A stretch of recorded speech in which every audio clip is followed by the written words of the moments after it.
I put 3 rounds center mass into something that looked exactly like a park ranger, and it didn't even flinch. The motherfucker laughed. My name is Ethan Briggs, and for the last 11 years I've made my living as a wildlife tracker and consultant. I work with park services, fish and game departments, occasionally private landowners who need someone to figure out what's killing their livestock or tearing up their property. It's steady work if you know what you're doing, and if you don't mind spending weeks at a time in places most people are smart enough to avoid.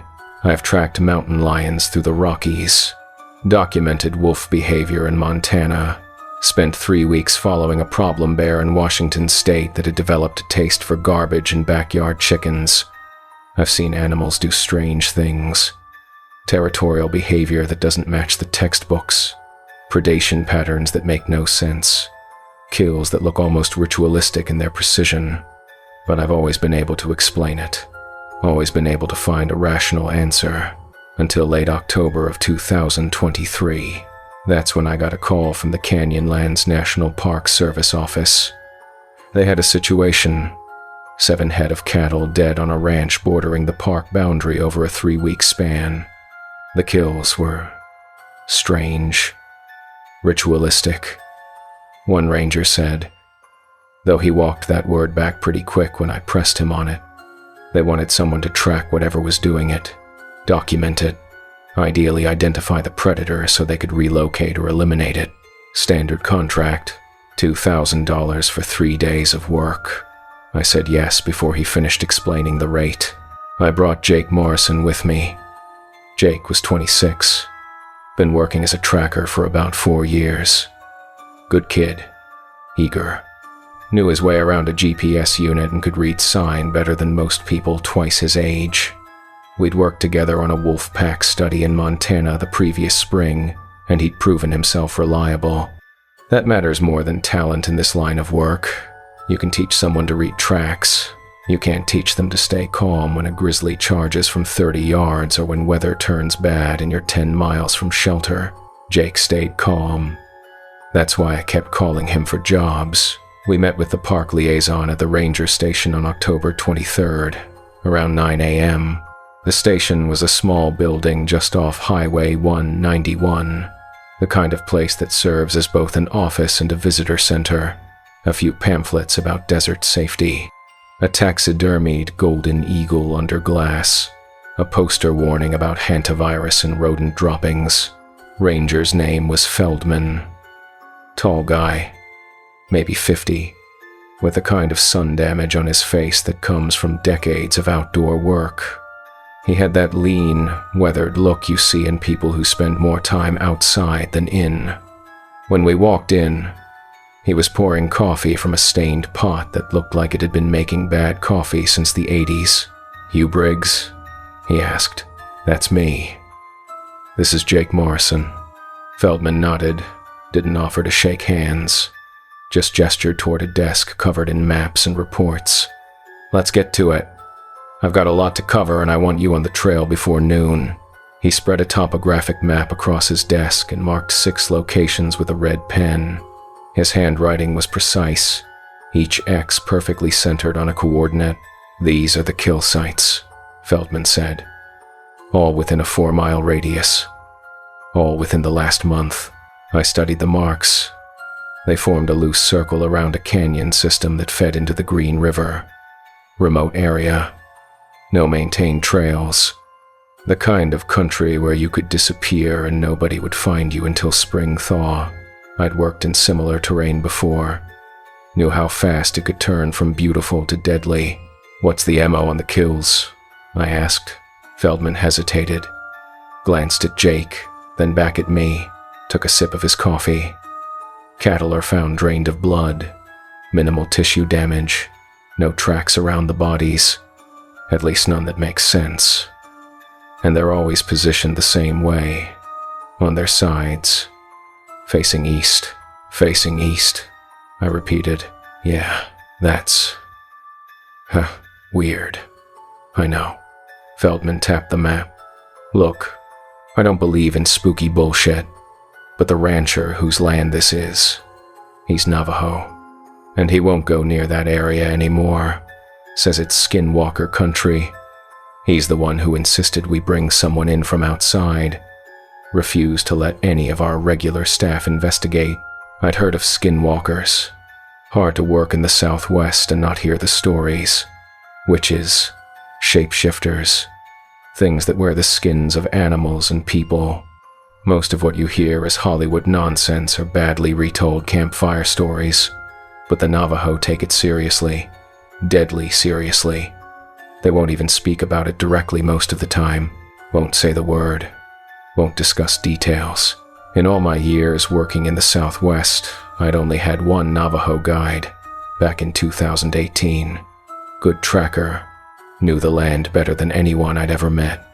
But one night around a campfire, when I'd asked him about Skinwalkers, he'd stood up, walked to his tent, and didn't speak to me for the rest of the trip. Job ended 2 days later. He never worked with me again. That had taught me something. You don't joke about Skinwalkers. Not out here. You think it's a Skinwalker? Jake asked. He was smiling a little. Thought it was a joke. I think it's a predator with unusual behavior, Feldman said. And I think the rancher's superstition is clouding his judgment. But I also think you should be careful out there. It's isolated country. Cell service is non-existent. If something goes wrong, you're 17 miles from help. We won't even know you're in trouble unless you make it back to the trailhead. He pulled out a pair of park radios from a storage locker. Old Motorola units, built like bricks. These have a range of about 5 miles in open terrain. In the canyons, maybe 2 miles if you're lucky. The rock walls interfere with transmission, but they're better than nothing. We spent another 20 minutes going over logistics. Feldman showed us the property boundaries, warned us about several cliff edges that weren't marked on the map, pointed out the few reliable water sources in the area.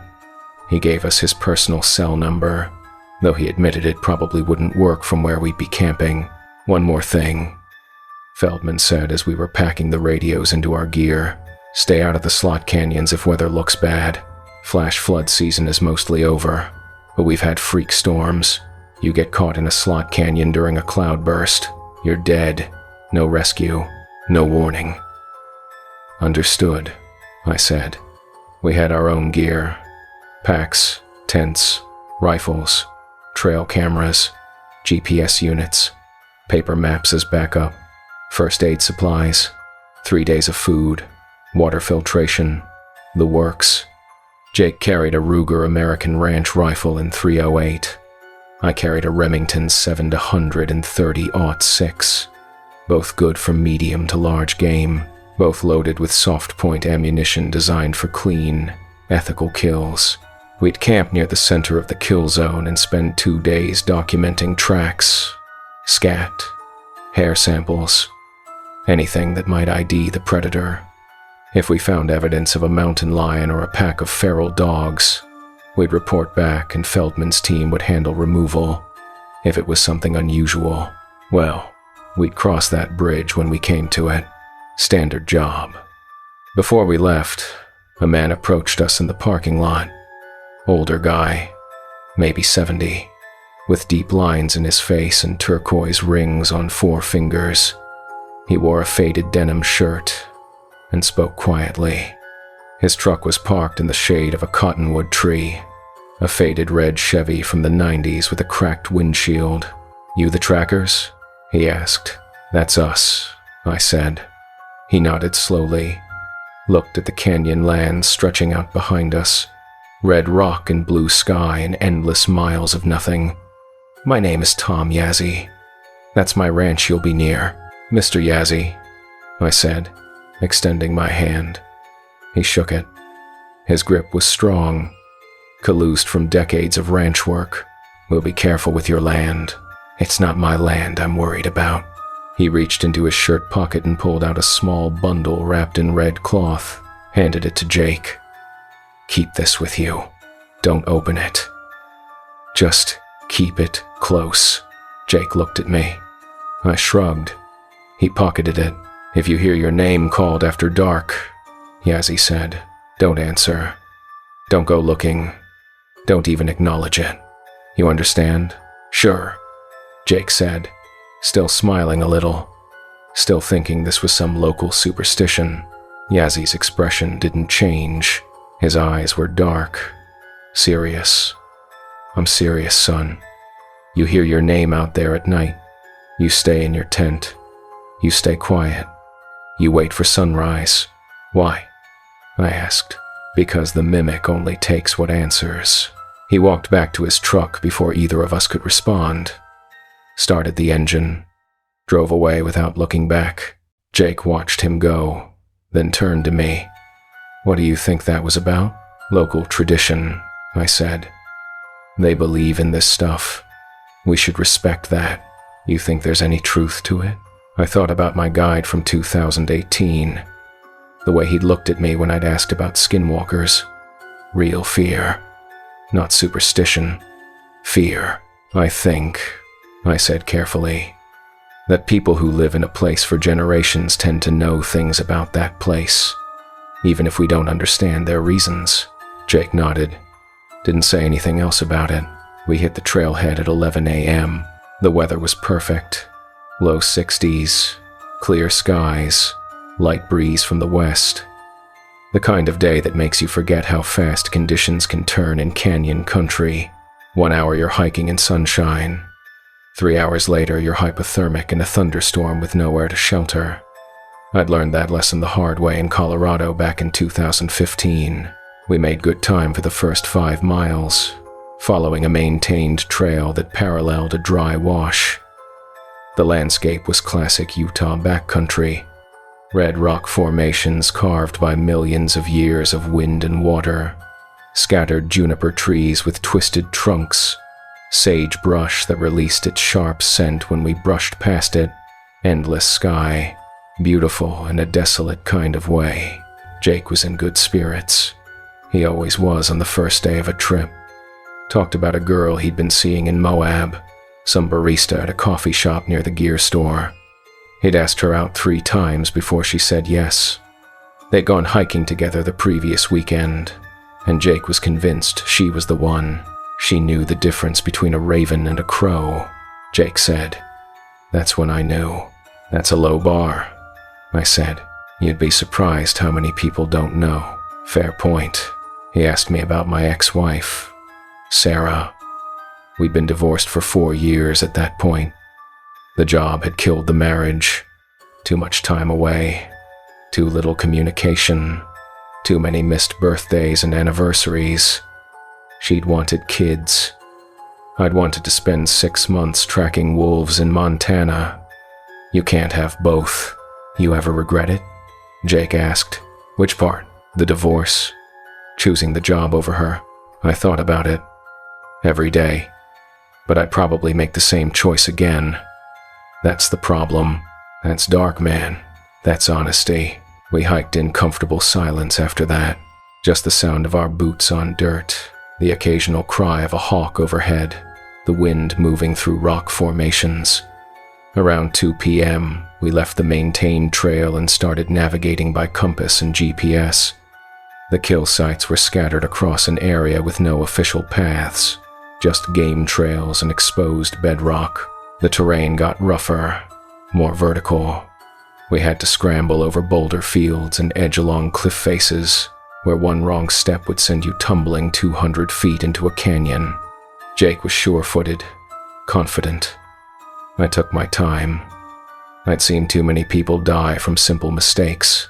A loose rock, a moment of inattention, a handhold that seemed solid but wasn't.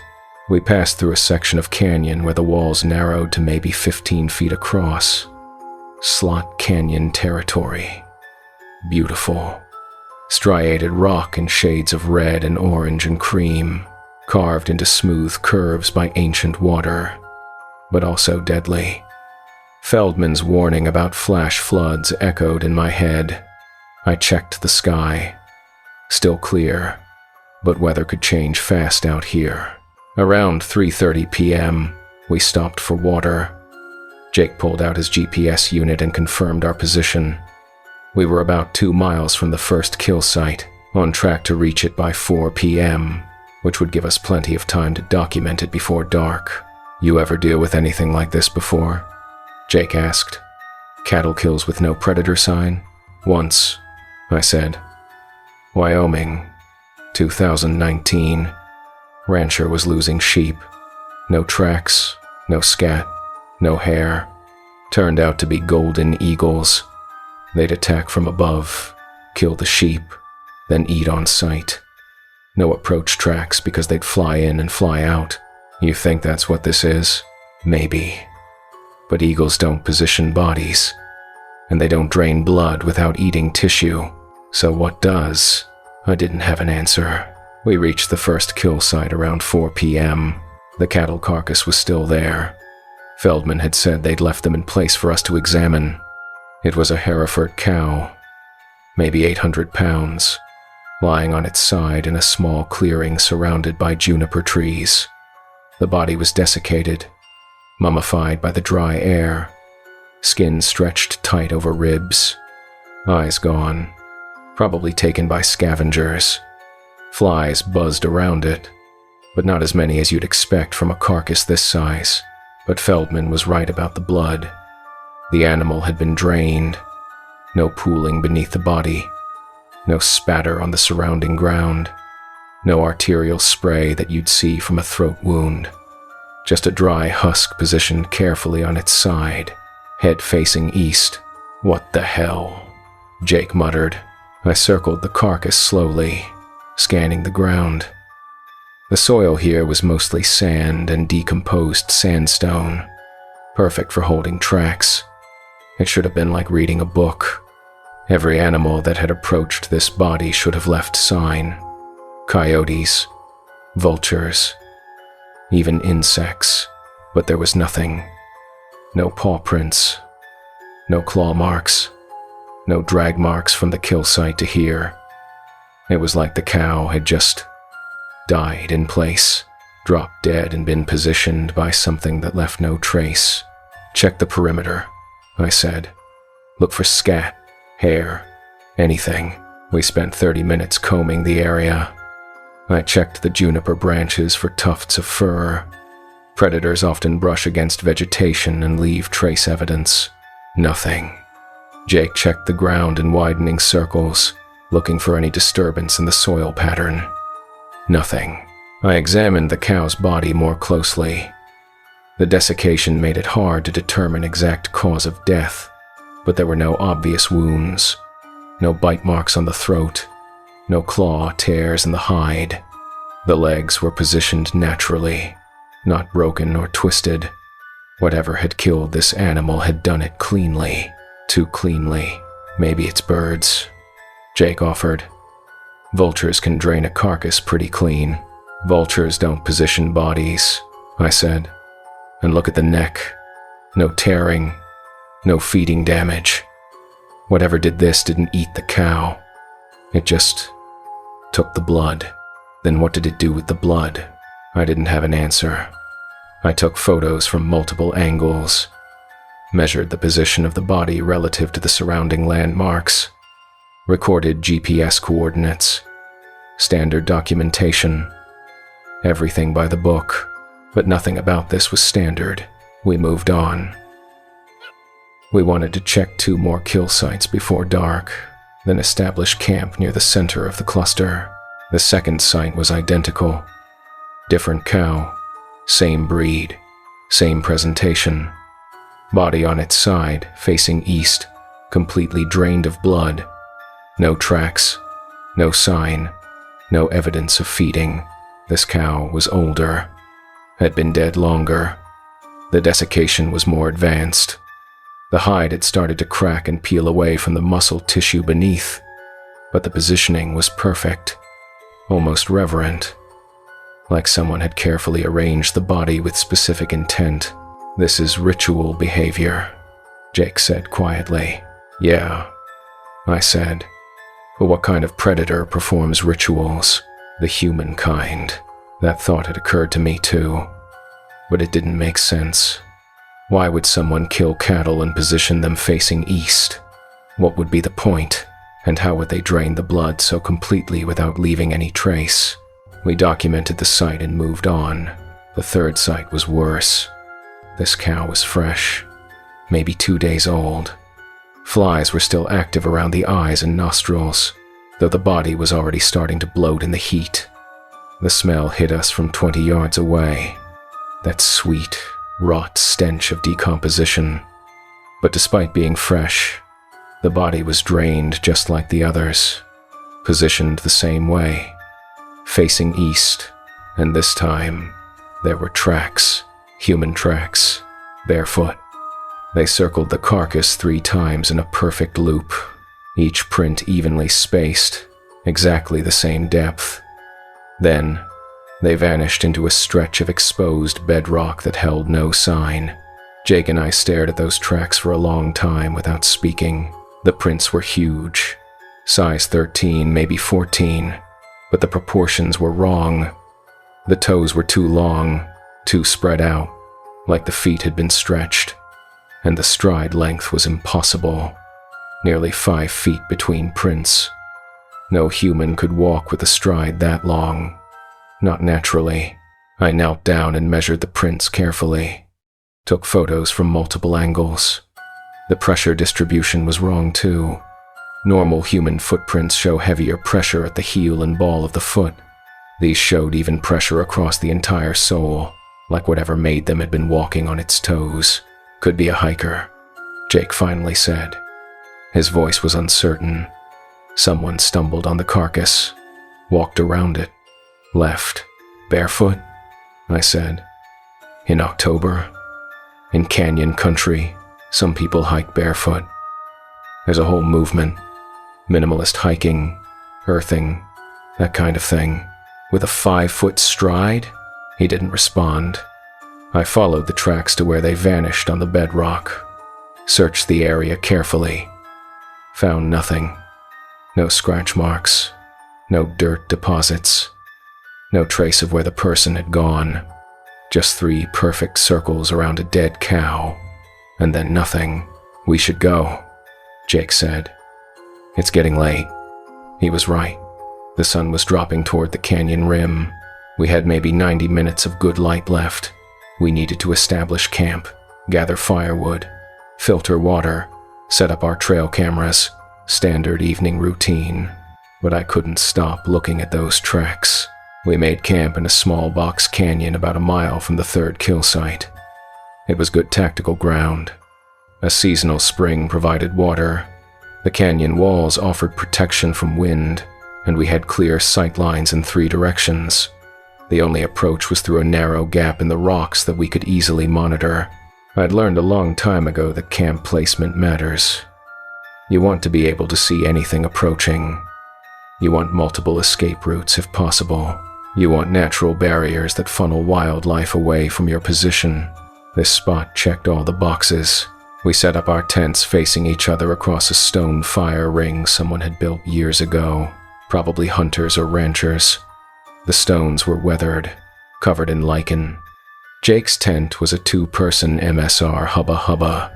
Mine was a single-person Big Agnes copper spur, both lightweight, both reliable.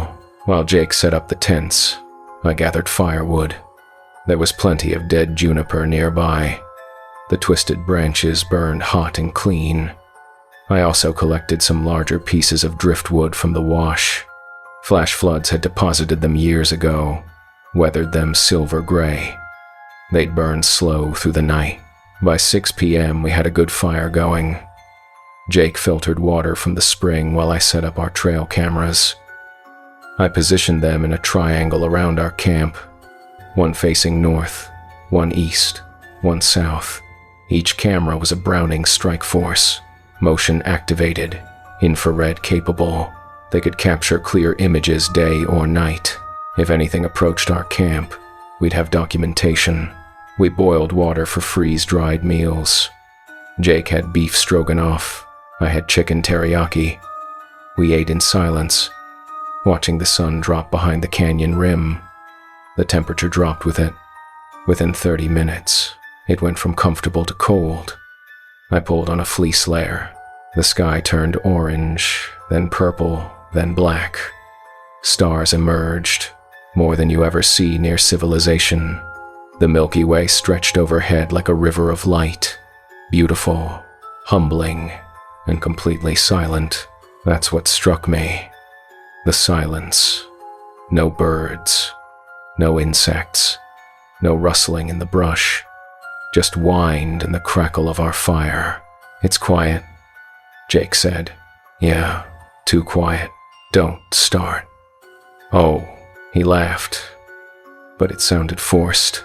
I was cleaning my mess kit when Jake looked up sharply. Did you hear that? He asked. I listened.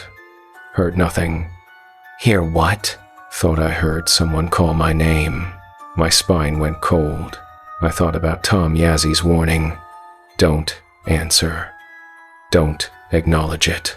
You didn't hear anything, I said quietly. Jake stared at me. What? You didn't hear your name. You heard wind. You heard rocks settling. You didn't hear your name. He opened his mouth to argue, then closed it. He'd heard the warning too. He knew what I was saying. We sat there in silence for another 10 minutes. The fire popped and crackled. Sparks drifted up toward the stars. I kept my rifle within arm's reach, leaned against a rock near my seat. Then, from somewhere beyond the firelight, we both heard it. Ja. It was Jake's voice. Identical. Same pitch. Same inflection.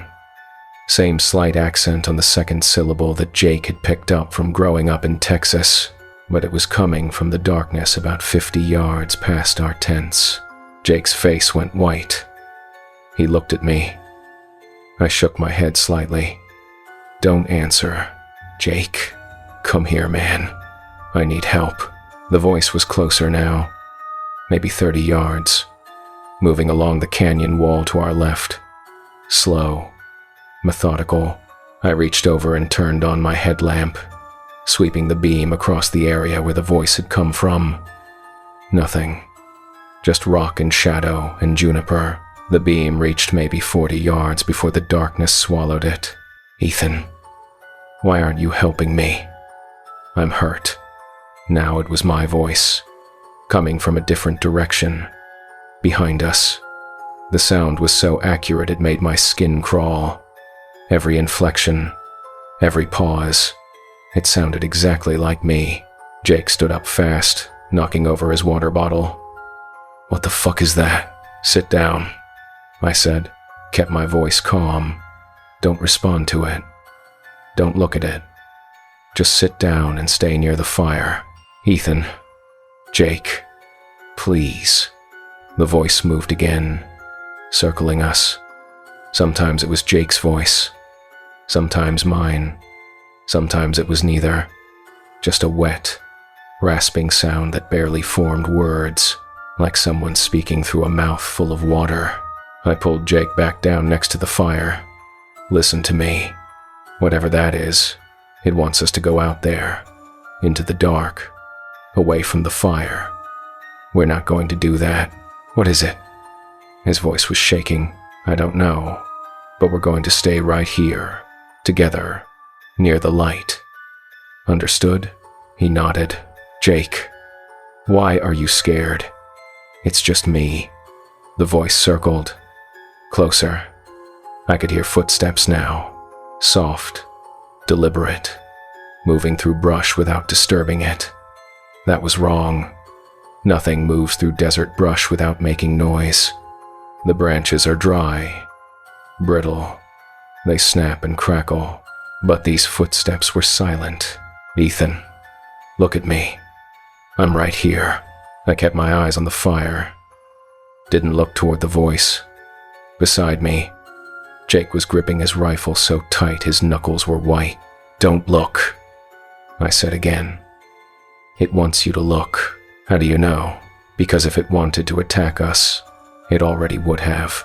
We sat there for 3 hours while it circled our camp. It never came close enough for us to see it. Never stopped calling our names. The voices became more desperate, more pleading. more angry. Jake, you fucking coward, help me. Ethan, I'm bleeding out here. I need you, please. I'm so cold. Why won't you help me? Sometimes both voices would speak at once, creating a stereo effect that made it impossible to pinpoint direction. Sometimes there would be long silences, then a sudden voice right behind us that made us both flinch. Around 11 p.m., it finally went quiet. We sat there in silence for another hour, waiting to see if it would start again. It didn't. The normal sounds of the desert gradually returned. The distant yip of coyotes, the rustle of a kangaroo rat in the brush, the wind moving through canyon.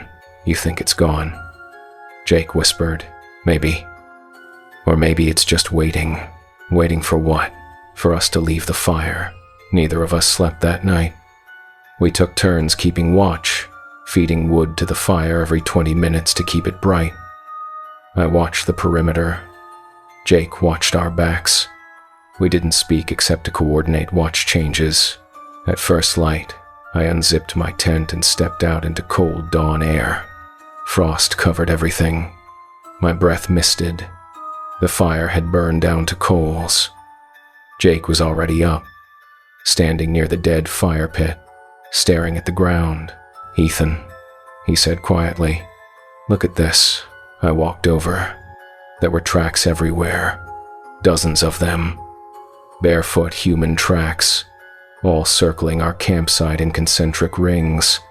Some were normal-sized, some were huge, 18-20 inches long, and in several places, the tracks changed mid-stride from human feet to something else. Something with claws. The transition was visible in the dirt. 5 human toes, then 3 toes spread wide with deep claw marks. Then back to human feet. Then animal again, like whatever had been circling us couldn't decide what form to take. What the fuck are we dealing with? Jake whispered. I didn't answer. I was too busy counting the tracks. There were at least 40 distinct circles around our camp. Whatever had been out there last night had walked around us for hours. Patient, methodical, waiting for us to answer its calls. Waiting for us to leave the safety of the firelight. We need to check the trail cameras. I said. We'd set up 3 cameras the previous evening. One facing north, one east, one south, positioned to capture anything approaching camp. They were motion activated, infrared capable, equipped with SD cards that could hold thousands of images. If something had been circling us, they would have recorded it. The north camera was fine. I pulled the SD card and reviewed the footage on Jake's laptop. It showed normal nighttime activity. A jackrabbit at 11:15 p.m., a kit fox at 2 a.m., nothing unusual. The timestamps were accurate. The images were clear. The east camera showed something at 10:47 p.m., a figure, naked, walking upright but wrong. Joints bending in places they shouldn't. Spine curved too much. Arms too long for the body. It moved in and out of frame 6 times over the course of an hour. Each time, it was closer to the camera. Each time, its proportions were different. Taller, thinner, limbs elongating. The footage quality was good enough to see details. The figure's skin was pale, almost gray. Its movements were fluid but unnatural, like watching someone walk underwater, and it cast no shadow, even though the infrared illuminator should have created one. On the final pass, it stopped directly in front of the camera, stood there for 30 seconds, staring. It didn't have a face, just smooth skin where features should be. No eyes, no nose, no mouth. But I could hear my own voice on the audio, calling Jake's name. The sound was coming from the faceless thing's direction, but its body didn't move. No chest expansion from breathing, no head movement from speaking, just my voice, coming from nowhere. Jake watched the footage once, then walked away and threw up behind a rock. The south camera was gone. Just missing. The mount was still there, screwed into the tree trunk where I'd positioned it, but the camera itself had been removed. No damage to the mount. No signs of animal interference. No claw marks or tooth marks. Someone had simply unscrewed it and taken it, or something had. I searched the area around the tree. Found nothing. No tracks leading to or from the mount. No disturbance in the soil. The camera had just vanished. We're leaving, I said. Pack up. Now. What about the job? Fuck the job. We're leaving. Jake didn't argue. We moved fast, breaking camp in under 20 minutes. We left half our gear behind. Didn't bother filtering extra water. Didn't police the site. Didn't properly stow the tents. Just grabbed essentials, shouldered our packs, and started moving toward the trailhead. The fastest route was a game trail that cut through a narrow canyon, then opened onto a plateau that led back to the maintained trail. It would save us about 3 miles and 2 hours of hiking time. Under normal circumstances, I'd never rush through canyon country. Too many ways to get hurt. But these weren't normal circumstances. We needed to get the hell out. We'd covered maybe 2 miles when Jake stopped. I need to take a piss, he said. Make it fast. He dropped his pack and walked about 20 yards off the trail, behind a cluster of boulders. I waited, scanned the canyon walls, saw nothing moving, just red rock and blue sky and scattered juniper. A minute passed. Jake, let's go. I called. No response. Jake. Still nothing. I unslung my rifle and approached the boulders. Jake, this isn't funny. Answer me. When I rounded the rocks, he wasn't there. His pack was gone too, like he'd never stopped at all. I spun around, heart hammering, swept my rifle across the terrain. Nothing. Nobody. The canyon was empty except for me. Jake! I shouted. My voice echoed off the rock walls, came back to me distorted. Then my radio crackled. Ethan, this is Jake. I'm at the truck. Something freaked me out back there. I'm heading back to town. I stared at the radio on my belt. Jake's voice. Clear. Calm. But I was holding the shoulder straps of Jake's pack in my hand. The pack he'd supposedly taken with him. I unzipped the top pocket. His radio was inside, still clipped to the internal frame. Jake, where are you? I said into my radio. I told you. At the truck. Hurry up, man. I don't want to wait around. My blood went cold. I keyed the radio again. Jake, what's your badge number? Silence. Jake, what's the name of the girl you're dating in Moab? More silence. Then, in a voice that was exactly like Jake's but somehow wrong, why are you asking me that, Ethan? Because I'm holding your fucking radio, I said, which means you're not talking to me on a radio. So what the hell are you? The transmission cut out. I stood there for a long moment, trying to think. Jake was gone, taken by something that could mimic voices perfectly, something that could move through terrain without leaving tracks, something that wanted me to follow it. I wasn't going to follow it. I dropped Jake's pack and ran. Didn't think, didn't plan, just ran toward the trailhead as fast as the terrain would allow.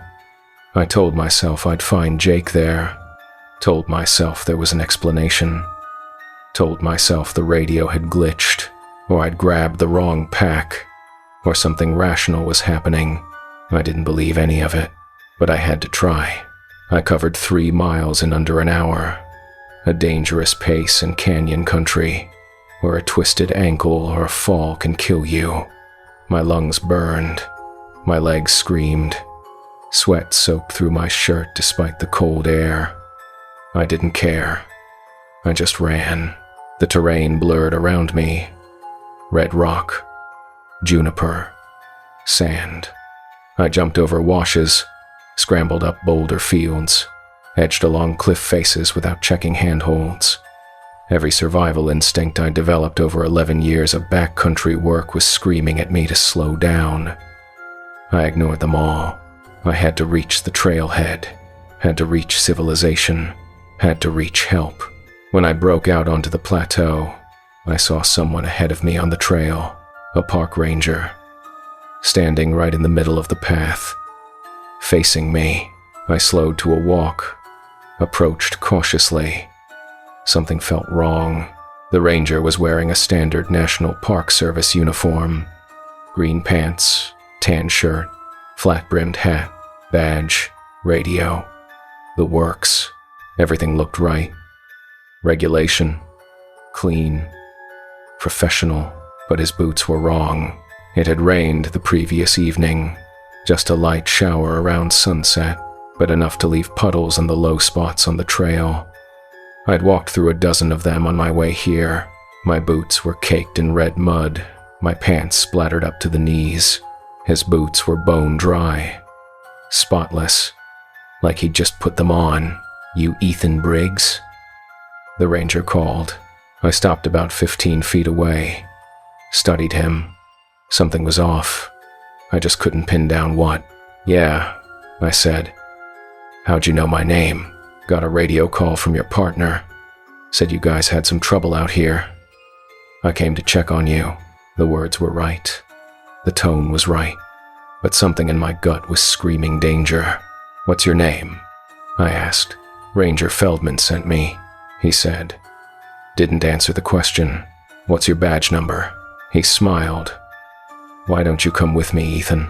I'll take you back to the trailhead, get you somewhere safe." He knew my name. Knew Feldman's name.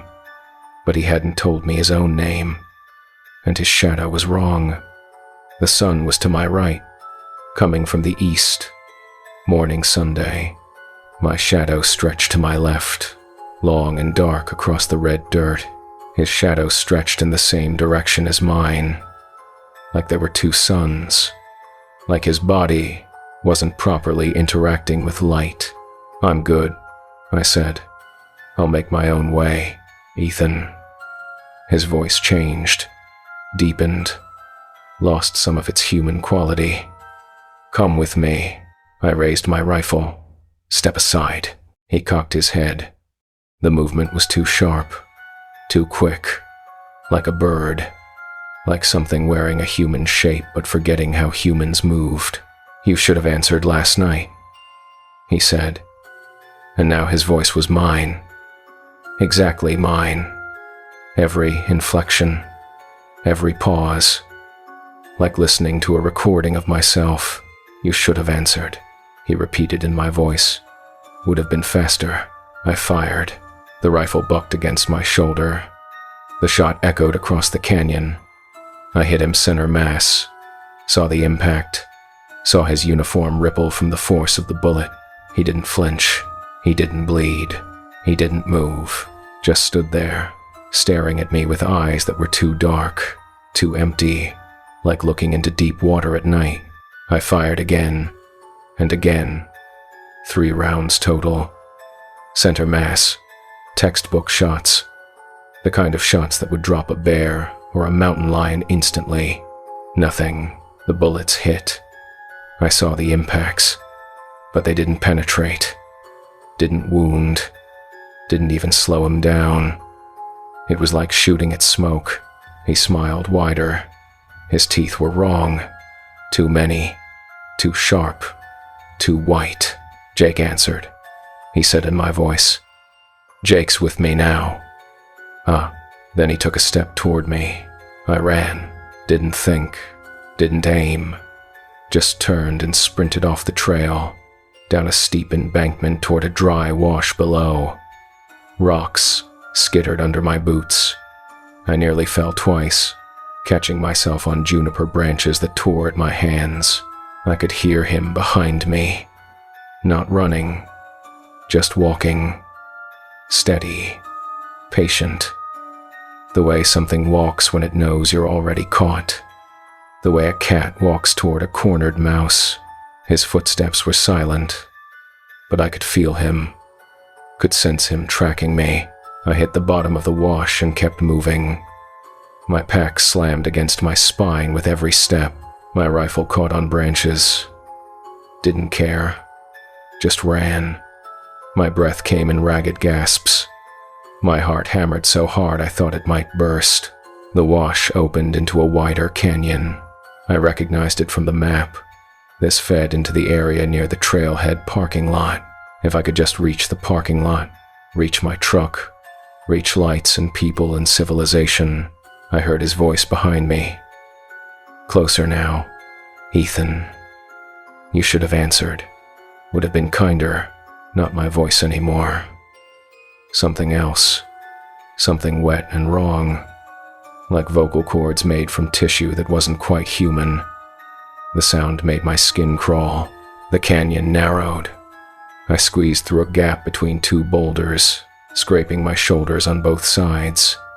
Came out into a clearing and saw it.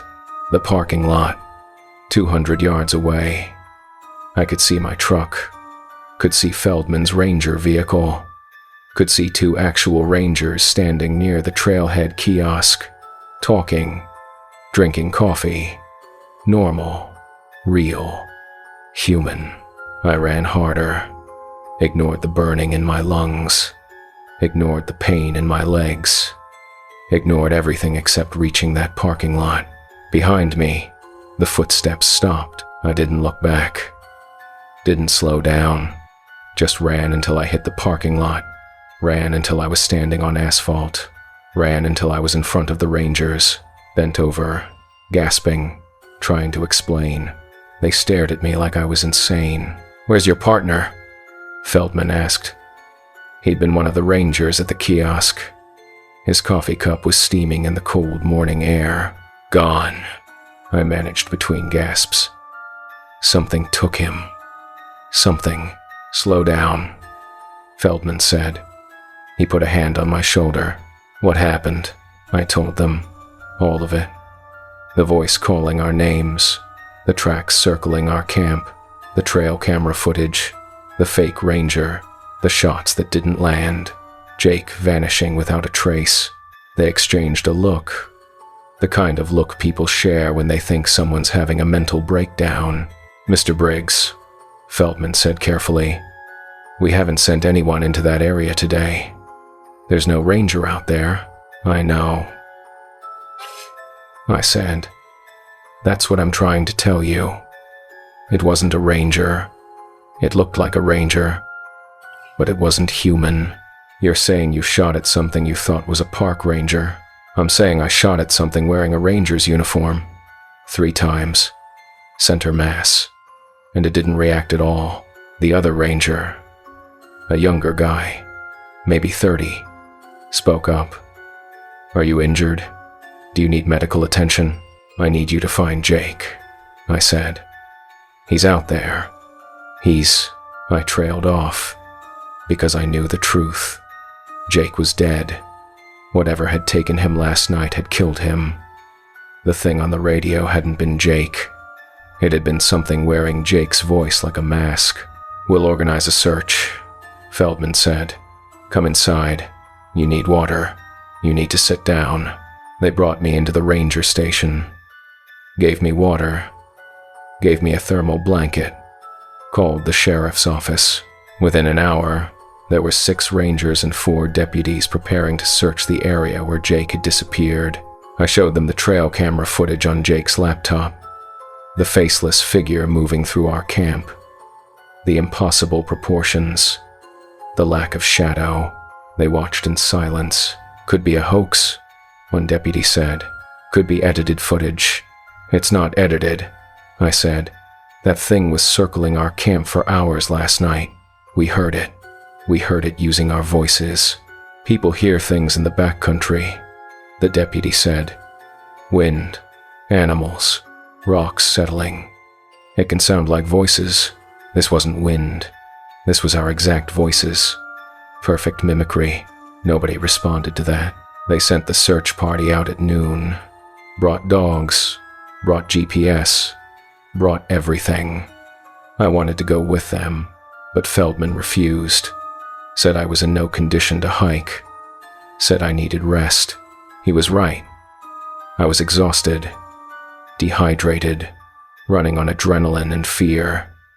But I couldn't rest. Couldn't stop thinking about Jake out there. Alone. Or worse, not alone. The search party came back at dusk. No sign of Jake. No tracks.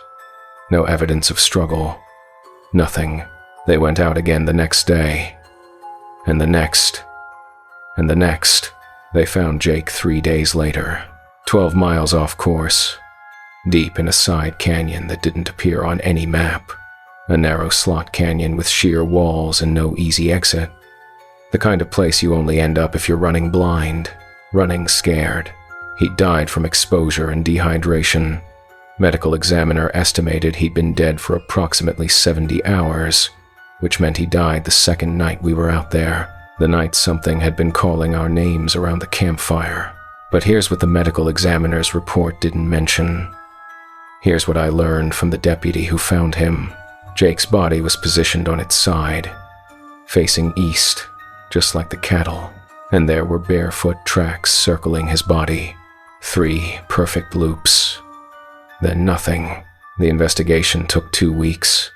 They interviewed me 6 times, reviewed my background, checked my mental health history, looked for any evidence that I'd harmed Jake. They found nothing, because I hadn't done anything except survive. The official report listed Jake's death as accidental. Lost hiker, died of exposure, case closed. But I knew the truth. The trail camera footage I'd saved was corrupted. When the investigators tried to play it, the file showed as damaged, unrecoverable.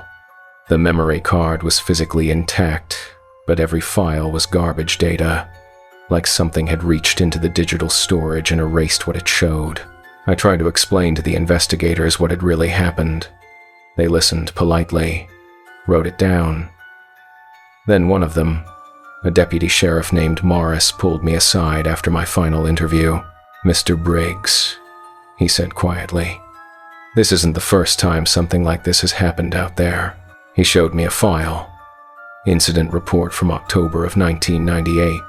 A biologist had disappeared in the same area, found 2 weeks later, dead from exposure, body positioned facing east.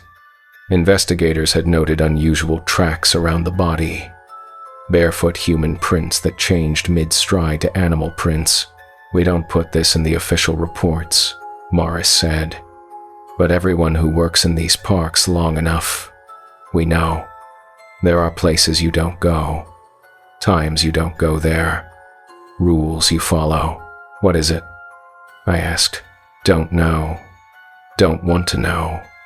He closed the file. "But whatever you saw out there, it's still there, and it'll be there long after we're all dead." He handed me 3 more files. Incidents from 2003, 2011, and 2017, all in the same general area. All deaths from exposure. All bodies positioned facing east. All with unexplained tracks nearby. "Why don't you do something?" I asked. "Close the area. Warn people." "Warn them about what? That we think something supernatural is killing people? That we believe in skinwalkers?" Morris shook his head. "Nobody would take us seriously. And even if they did, closing public land requires evidence. We don't have evidence. We have stories. That's all. Jake's dead. That's evidence. Jake got lost and died of exposure. That's what the evidence shows. Everything else is." He gestured vaguely. "Speculation." Tom Yazzie came to Jake's funeral. It was held in Moab, at a small church near the gear store where Jake's girlfriend worked. She was there, crying, surrounded by friends and family who kept asking me what had happened. I told them the official story. Got lost, died of exposure, tragic accident. I couldn't tell them the truth. They wouldn't have believed me anyway. Yazzie didn't say anything during the service, just sat in the back row, hands folded, face expressionless. But afterward, as people were leaving, he approached me in the parking lot. "You were warned," he said quietly. "I know," your friend answered. "I know. The mimic only takes what answers." He looked at me with those dark, serious eyes. "You didn't answer. That's why you're alive. He's dead because of me," I said. "I brought him out there. I should have. You should have left when you heard your name the first time," Yazzie interrupted. "You should have packed up in the dark and walked out by headlamp. But you didn't. You stayed. You thought the fire would protect you. You said to stay in the tent, to wait for sunrise. I said that because leaving at night is more dangerous, but staying was still a choice, and choices have consequences." He started to walk away, then stopped. "The thing you saw, the one wearing the ranger's skin, it'll remember you. It'll remember that you didn't answer, that you escaped. Is that a threat? It's a warning. Don't go back to that country. Ever. Because next time, it won't play games." He drove away before I could respond. I haven't worked in Utah since. Haven't worked anywhere in the Four Corners. When clients call with jobs in that region, I turn them down. Doesn't matter how much they pay. Doesn't matter how interesting the work sounds. I won't go back, because I know what's out there now. I know the rules, and I know what happens when you break them. Tom Yazzie was right. The mimic only takes what answers. Jake heard his name and answered. Not out loud, but in his mind. He acknowledged it. He reacted to it, and that was enough. I've thought about it every day since. Wondered what would have happened if I'd answered that voice. If I'd gone out into the darkness when it called my name. Would I have ended up like Jake? Positioned on my side, facing east, drained of whatever it is that makes us human? Or would I have become something else? Something that walks through the canyon lands calling other people's names, waiting for them to answer? I don't know, and I never want to find out.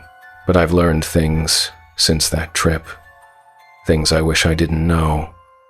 I've talked to other trekkers, other rangers, other people who work in the backcountry of the Southwest. And once you start asking questions, once you demonstrate that you've seen something yourself, they open up. They tell you about the places you don't go, the areas that always have unusual disappearances, the trails where people hear voices, the canyons where your GPS stops working and your compass spins, the slot canyons where hikers vanish and turn up miles away with no memory of how they got there. And they tell you the rules. Don't answer voices after dark. Don't follow people you see on the trail unless you're certain they're real. Don't camp in places where the animal sounds stop. Don't investigate strange lights. Don't pick up items you find positioned in patterns. Don't look at figures you see in your peripheral vision. And never, ever trust a ranger whose boots are too clean. These rules exist for a reason. They were learned through experience, through loss, through deaths like Jake's that get written off as accidents because the truth is too strange to put in an official report. The Four Corners region has always been sacred to the Navajo. They have stories that go back centuries about things that walk in the night, things that steal voices and wear skins, things that mimic and deceive and hunt. We call them Skinwalkers now. Hollywood has made them into monsters, horror movies, creepypasta. But the Navajo don't call them that. They have other names, names they won't speak, names that carry weight and power, because names matter out there. Your name is part of your identity, part of your soul. And when something learns your name, when it speaks your name in your own voice, it has power over you. That's why you don't answer. That's why Jake died. That's why I'm still alive. Last month, I got a call from a ranger I used to work with in Colorado. He'd heard about what happened in Utah. Wanted to know if I was okay. We talked for an hour, At the end of the conversation, he told me something that's been keeping me up at night. There are more disappearances this year, he said. In that area, 3 hikers in September, 2 in October, all experienced, all prepared, all just gone. Dust. Did they find the bodies? 2 of them. Same presentation. On their sides, facing east. The 3rd is still missing. And the official reports? Exposure, dehydration, natural causes. He paused. But the search teams are finding tracks. Lots of tracks. The barefoot kind that change mid-stride. And they're finding trail cameras that have been removed from their mounts. No damage, just missing. It's getting bolder, I said. Yeah, or hungrier. We ended the call after that. I haven't spoken to him since. Don't know if I want to, because if it's getting bolder, if it's taking more people, if it's expanding its territory, then at some point, someone's going to have to do something about it. But it won't be me. I've seen enough. I've lost enough. I know when I'm outmatched. There are things in this world that we don't understand. Things that predate our maps and our GPS units and our scientific explanations. Things that exist in the spaces between what we know and what we're willing to admit. The Skinwalker is one of them, and all we can do is follow the rules. Stay out of its territory. Don't answer when it calls. And hope that it never decides to expand beyond the canyon lands into the places where we think we're safe. So if you're planning a trip to the Four Corners, if you're thinking about hiking in the canyon country of Utah or Arizona or New Mexico or Colorado, listen carefully. If you hear your name called after sunset, don't answer. And if you see a ranger where no ranger should be, ask them something only a real person would know. Ask them about their badge number. Ask them about their duty station. Ask them about their boots. Their badge might be perfect. Their uniform might be regulation. Their voice might be familiar, but their answers won't be. The mimic only takes what answers. Jake answered. I didn't. That's the only reason I'm here to tell you this. And that's the only reason you're hearing this warning. Don't make the same mistake Jake made. Don't let curiosity override survival instinct. Don't think the rules don't apply to you, because they do. They always do.